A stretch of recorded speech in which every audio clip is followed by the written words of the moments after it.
আসসালামু আলাইকুম। বড় ভাইদের দেখার জন্য আবার একটা গ্রামের ভিডিও নিয়ে আসলাম। দেখেন, এটা আলু ক্ষেত।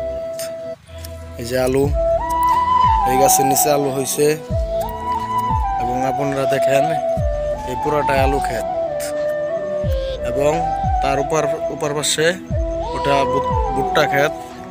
এখন আমরা ভুট্টা ক্ষেত দেখতে যাব। তার পাশে সৌরা ক্ষেত। এই দেখেন, সৌরা ক্ষেত নিরানো হয়েছে। আপনারা দেখেন, আমরা এখন ভুট্টা ক্ষেত দেখতে যাইতেছি।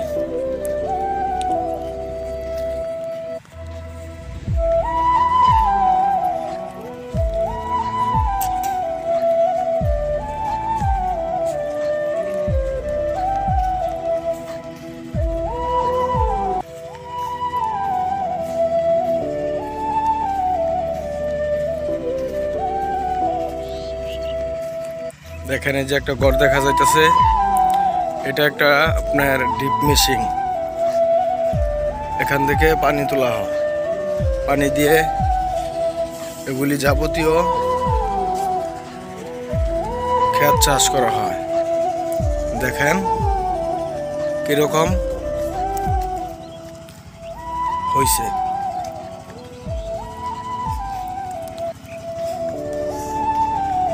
তার পাশে আরেকটা মরিচ ক্ষেত আছে। আপনারা দেখেন মরিচ ক্ষেতটা কিরকম। দেখেন, এই ক্ষেতে এখনো পুরোপুরি ভাবে মরিচ আসে নাই, কিছু কিছু মরিচ দেখা যায়।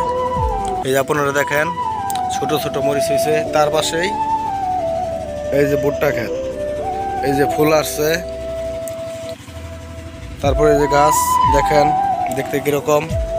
এই যে পুরোটা দেখেন আপনারা।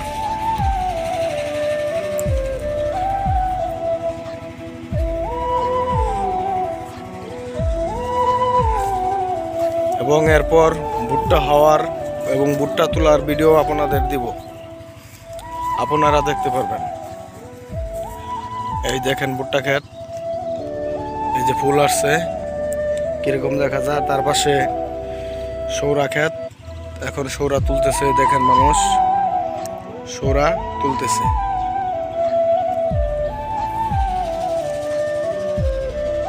এটা একটা গ্রামের দৃশ্য। দেখেন কিরকম দেখা যায়, কেমন লাগে।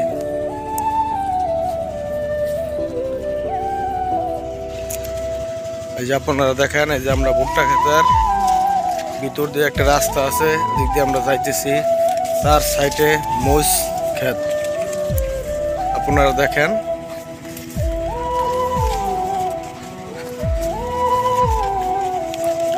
তার পাশে কিছু বাড়ি দেখা যায়। দেখেন, এই যে এটাও একটা আলু ক্ষেত। আপনাদেরকে এখান থেকে একটা আলু তুলে দেখাবো, আপনারা দেখেন। এই যে এটার ভিতর আলু আছে, এই দেখেন, এই যে আলু দেখছেন আপনারা। এর থেকে বড় বড় আলু হয়। এটা মানুষের ক্ষেত, তার জন্য আমি সাইড থেকেই তুলছি আপনারা দেখানোর জন্য। দেখেন, আর একটু ঘুরে ফিরে আমরা দেখাচ্ছি। দেখেন কতটা ভুট্টা ক্ষেত এবং কত বড়। তার পাশে আলু লাগানো হয়েছে।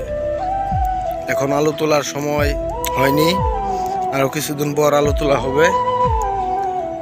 অনেকে মরিচ তুলতেছে, আবার অনেকে তুলে না। কিন্তু সরিষা ক্ষেত, সরিষা তোলার সময় হয়েছে। ওই দেখেন এক চাচা আস্তে আস্তে ক্ষেতের দিকে আসতেছে। আপনাদের ভিডিওটা কেমন লাগলো কমেন্টে জানাবেন। আসসালামু আলাইকুম।